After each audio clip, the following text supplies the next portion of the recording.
Bienvenido al módulo 4 del curso virtual La calidad en las operaciones estadísticas de convivencia y seguridad ciudadana. En el desarrollo temático haremos una introducción. Hablaremos sobre el proceso de socialización y divulgación de la información. ¿Cuáles son los diferentes medios de información y comunicación que pueden ser usados para la divulgación de estadísticas e información relacionada con seguridad y convivencia ciudadana, entre ellos los reportes, informes, boletines y la página web?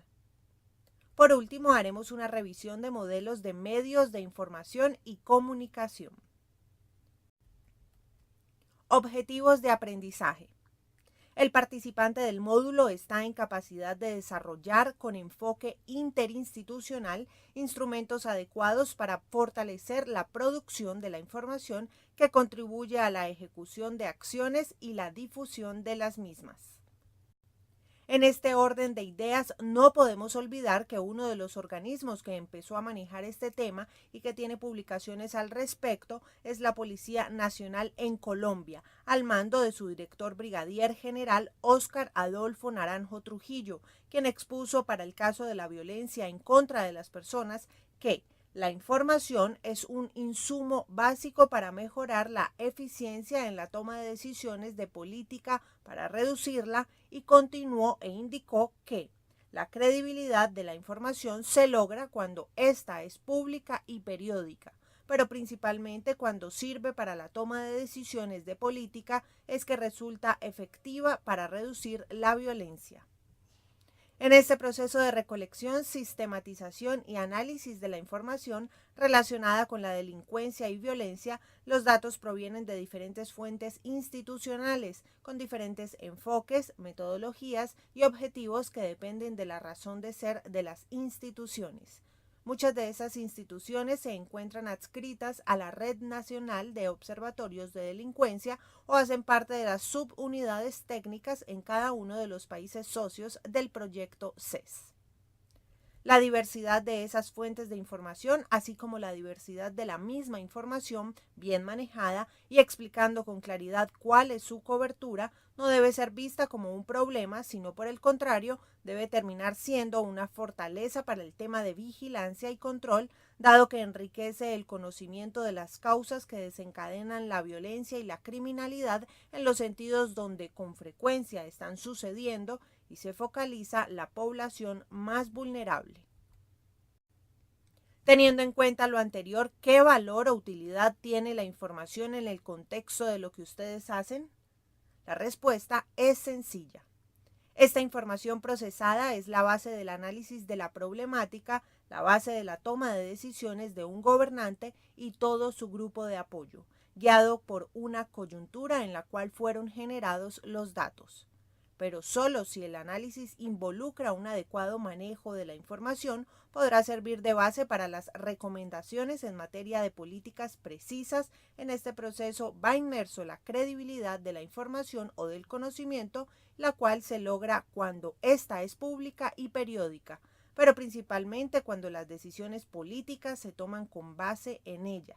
Y es cuando estas medidas resultan efectivas en la reducción de la violencia.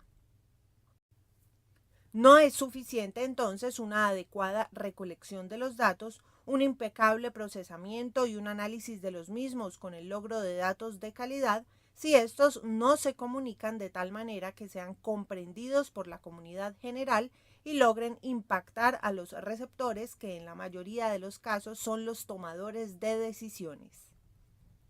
En este proceso de socialización y divulgación de la información surgen muchas preguntas que quisiéramos responder. ¿Hasta dónde llega la tarea específica en términos de implicación de difusión y socialización de la información? Esta tarea pasa por producir un dato y generar un reporte. ¿Qué características debe tener el reporte? ¿A dónde va? ¿A quién va? ¿Para qué se utiliza? ¿Qué tipo de manejo reciben esos datos después del reporte? Todo esto lleva entonces a que se considere su importancia en el proceso de difusión, socialización y divulgación de la información. Continuando con los criterios que deben considerarse al evaluar el mecanismo o estrategia de divulgación y socialización de la información, es necesario definir a quién informar, un destinatario de la información, qué informar, definir temas y alcances de la información a publicar, para qué informar, objetivo o propósito de publicar una información específica entre los que se cuentan, actualidad noticiosa, incentivar la investigación, fomentar la presión y la protesta social, generar opinión o propiciar cambios legislativos y de política. ¿Cómo informar? Medios a utilizar, comunicados o ruedas de prensa, conferencias, publicaciones oficiales, herramientas web, entre otros. ¿Cuándo informar? Periodicidad y los tiempos de referencia de la información a difundir. ¿Quién informa? Vocero oficial o persona responsable de entregar la información, canalizar las inquietudes que pueda generar y las respuestas apropiadas. Tenga presente que en este sistema de socialización y divulgación de la información hay una responsabilidad al comunicar. La respuesta a cada uno de estos interrogantes debe ser construida de manera colectiva con trabajo interinstitucional y de un manejo aún más crítico cuando se trata de información específica de una organización en particular. En cualquier caso, debe considerarse intereses, necesidades en juego y más cuando el destinatario principal de informes sobre violencia, convivencia, criminalidad, seguridad y afines son los medios de comunicación que luego la difunden en la comunidad en general. ¿Cómo funciona esto en sus instituciones? Es una pregunta para análisis con su grupo de trabajo. Precisando entonces algunos ejemplos de espacios de análisis e interpretación de datos en países latinoamericanos son los observatorios de violencia y delito. Estos son definidos como instancias con equipos especializados o multidisciplinarios que fueron creados para generar sistemas estratégicos de información en materia de convivencia y seguridad ciudadana. Otro espacio son los comités de vigilancia, que son un recurso para el encuentro de profesionales de diferentes entidades nacionales o regionales que pueden hacer interpretaciones según su experiencia y disciplina y formular alternativas para prevenir o atender manifestaciones de violencia de acuerdo a las características sociales, económicas, culturales, políticas de los territorios afectados. Por último, se tienen los comités de seguridad ciudadana, que son los espacios donde el gobernador y su consejo manejan interinstitucionalmente las problemáticas de violencia, delincuencia, crimen e inseguridad de su región. Para el buen desempeño de nuestros sistemas de información debemos considerar que ellos deben contar con unos requisitos mínimos, como son el personal permanente calificado con capacitación o fortalecimiento continuo, un marco normativo del sistema de información en el cual se considere en su orden la jerarquía de la pirámide de Kelsen, una infraestructura en términos de software y hardware que contribuyan al logro de observatorios robustos y sostenibles.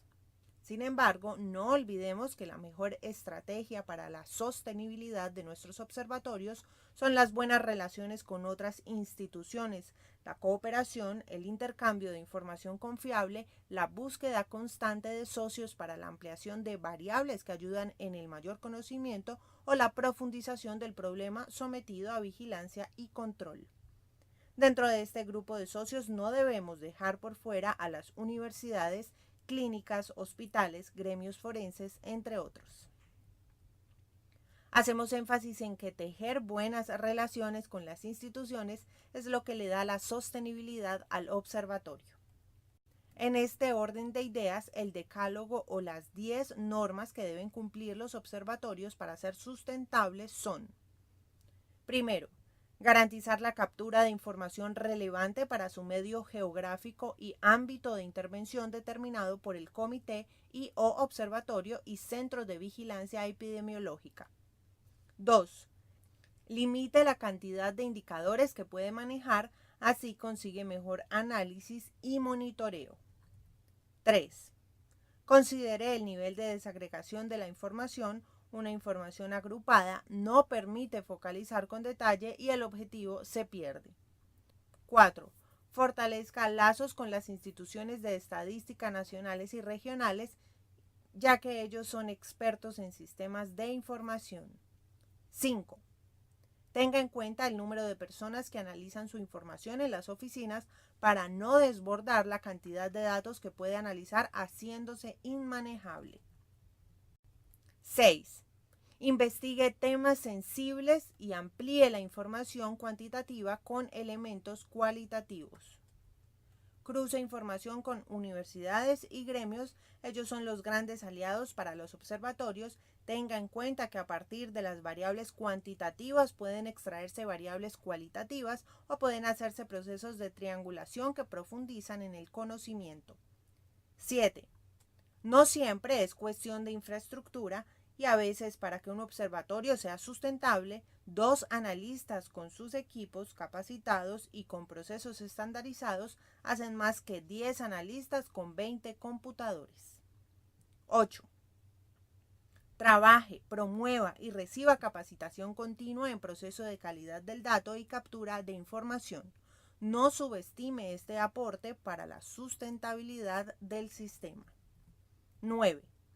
Emita boletines para instituciones como asambleas, consejos o parlamentos antes que se las soliciten, pues aporta a la legitimidad como instancia de información. 10. Coordine espacios colegiados, comités interinstitucionales o mesas de trabajo para la validación de la información. Esto reviste de legitimidad los indicadores analizados.